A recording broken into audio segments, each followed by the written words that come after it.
پیغمبر علیہ السلام سے پروردگار عالم کا وعدہ تھا کہ جب میرا نبی تمہارے اندر تشریف لے آئے تو لَتُؤْمِنُنَّ بِهِ وَلَتَنْصُرُنَّهُ، تم نے ضرور بھی ضرور اس پر ایمان بھی لانا ہے، اس کی مدد بھی کرنی ہے۔ آج ایمان لانے کا دن تھا، سارے انبیاء وہاں پر موجود ہیں۔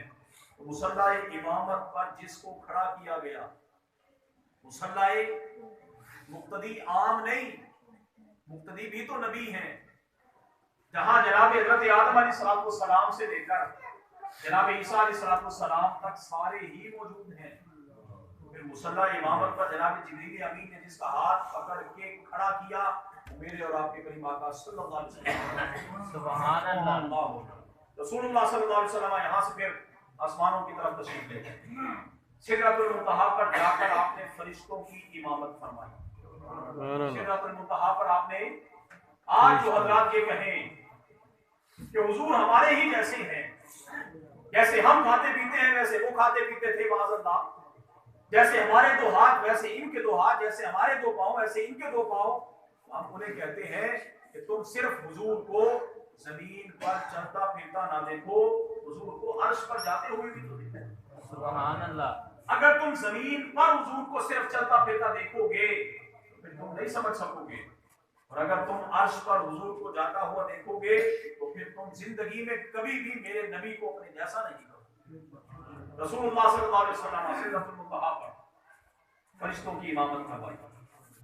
یہاں سے ایک مقام ایسا آیا کہ جناب جبریل امین علیہ السلام ٹھہر گئے، عرض کرنے لگے یا رسول اللہ صلی اللہ علیہ وسلم آپ اس سے آگے میں نہیں جا سکتا، اس سے آگے میں نہیں جا سکتا۔ اب آپ خود سارے حضرات الحمدللہ الحمدللہ صاحب عقل ہیں، کیا کبھی ایسا ہوا کہ ہمارے ہاں کوئی مہمان تشریف لائے اور وہ آپ بھی پہلی مرتبہ رہا ہو؟ ظاہر ہے اسے کوئی نہ کوئی لے کے آئے گا تو منزل مقصود تک پہنچے گا، اگر کوئی اسے لے کے نہیں آئے گا تو منزل مقصود تک نہیں پہنچ سکتا۔ رسول اللہ صلی اللہ علیہ وسلم کو ساتھ لے کے جانے والے کون تھے؟ جبرائیل، جناب جبریل امین، جناب جبریل امین۔ جبریل امین تو یہاں ٹھہر گئے، اس سے آگے تو سفر ابھی باقی ہے۔ رسول اللہ صلی اللہ علیہ وسلم نے یہ نہیں فرمایا جبریل اب میں نے کہاں جانا، اب میں نے کہاں جانا۔ جناب جبریل امین ٹھہرے، میرے کریم آقا صلی اللہ علیہ وسلم کی جب پرواز اوپر کی طرف ہونے لگی پھر آپ نے جبریل سے پوچھا اے جبریل آج میں وہاں جا رہا ہوں جہاں تو بھی نہیں جا سکتا۔ ایک مقام پر جناب جبریل امین علیہ السلام نے حضرت ابراہیم خلیل اللہ علیہ السلام کو کہا تھا اے ابراہیم آپ بتائیے کوئی حاجت ہو تو میں وہاں تک جا سکتا ہوں جہاں تک کسی کی رسائی نہیں ہے۔ تو آج میرے کریم آقا صلی اللہ علیہ وسلم نے ارشاد فرمایا جبریل میں وہاں تک جا سکتا ہوں جہاں تک کسی کی رسائی نہیں ہے۔ جناب جبریل امین علیہ السلام نے ایک التجا پیش کر دی، عرض کرنے لگے یا رسول اللہ صلی اللہ علیہ وسلم میری ایک خواہش ہے، میری ایک التجا ہے، وہ یہ کہ آپ جب رب کے حضور حاضر ہوں تو پھر میری گزارش یہ کہ کل جب قیامت کا دن ہو اور آپ کی امت خود صراط سے گزرنے لگے، میں یہ چاہتا ہوں میرے نورانی پر پل صراط پر بچھا دیے جائیں اور آپ کی امت میرے پروں سے ہوتی ہوئی گزرے۔ سبحان اللہ۔ امت کی خوش نصیبی، ہمارے اندر کمال نہیں کہ ہم کہیں کہ ہم کو بڑے عبادت گزار ہیں، بڑے کو تہجد گزار ہیں، نہ نہ، یہ صرف صدقہ ہے کملی والے۔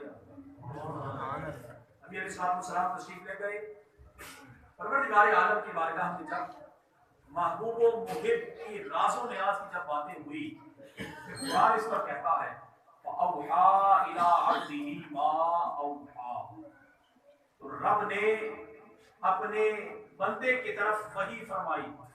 توجہ رہے، جب رسول اللہ صلی اللہ علیہ وسلم رب کے حضور پہنچے تو پھر میرے رب نے اپنے محبوب سے پوچھا بِمَا أُشَرِّفُكَ يَا احمد، اے احمد بتا آج میں تجھے کس نام سے پکاروں۔ میرے رسول کریم صلی اللہ علیہ وسلم نے اپنے رب کے حضور عرض کیا اے باری تعالیٰ آج تو مجھے اپنا بندہ کہہ کے سبحان اللہ۔ جو بندگی میں لطف ہے وہ تو یقیناً کسی چیز پہ نہیں، اس لیے میرے رب نے عبدی سورہ اسراء کی ابتدائی آیت جہاں واقعہ معراج کو بیان کیا گیا لفظ عبد کا تذکرہ فرمایا۔